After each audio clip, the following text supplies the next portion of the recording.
Oh, ayan. Kita nyo? Ayan o, ay aking nililinis na yan. Oh, tinanin ninyo. Oh, yan. Get na ho ako ng luya. Ganyan ho ang pagluluto namin doon sa amin. Sa Batangas. Kailangan maraming luya. Oh, yan.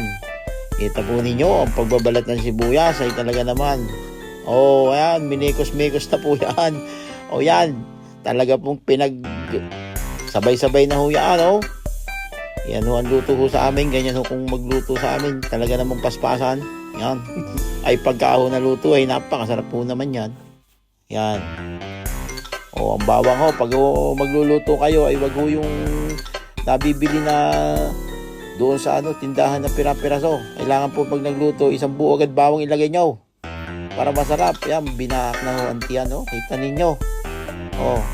Kailangan ho pagka ho binaak natin ang tiyan ng isda ay kailangan hong malinis yan. Lilinisin ho natin ang maigi yan para ho mas maganda hong lutuin.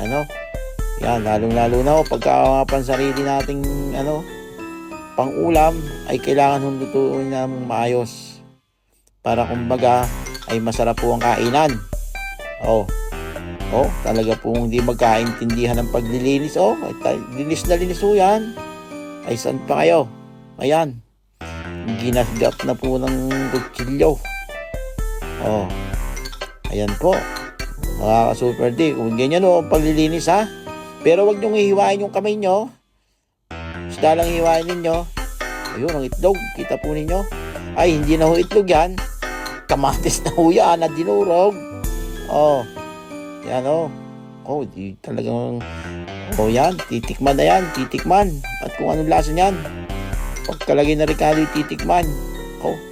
Ay ano kang paglalagay na Ricardo yan? Yung kay talagang tunay na sinukat. Yan. Magic sarap. Asin. Nalagyan na rin ng asin. Pagkatapos po ay at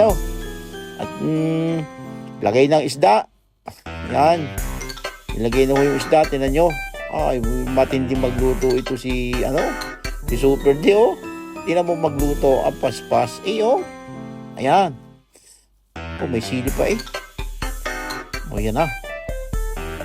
Ginayat na ho yung talong. At yan ay ilalagay doon sa sinigang na sapsap. Meron pang kangkong. Ayan yung kangkong yan inapakamahal din eh. Ginto ang gulay din eh. Sayang yung itinapon na yon. Dapat hindi itinapon yun sinama na rin. Ay kamahal ang gulay eh. Bakit tinapon? Yan. Ay alam nyo, lahat yung pong dahon na nasa katawan po ay kailangan kunin lahat yan. Walang ititira at napakamahal ho ng gulay din eh. Sobrang mahal ho ng gulay din eh. Yan. Ay paspas ang kada dahon ho kumbaga yung bawat dahon ho na nakikita nyo may presyo ho din eh. Napakamahal ng gulay din eh. Tinin nyo at pinipili pa yung talagang kailangan. Yan. Inilagay na ang mga gulay sa ibabaw ng isda. Tinakpan na. Ayan na, inilagay na ang kangkong. Ano kayang lasa niyan? Matitiknan kung anong lasa niyan. Ayan. Ay kakain na. Titikman yung lasa.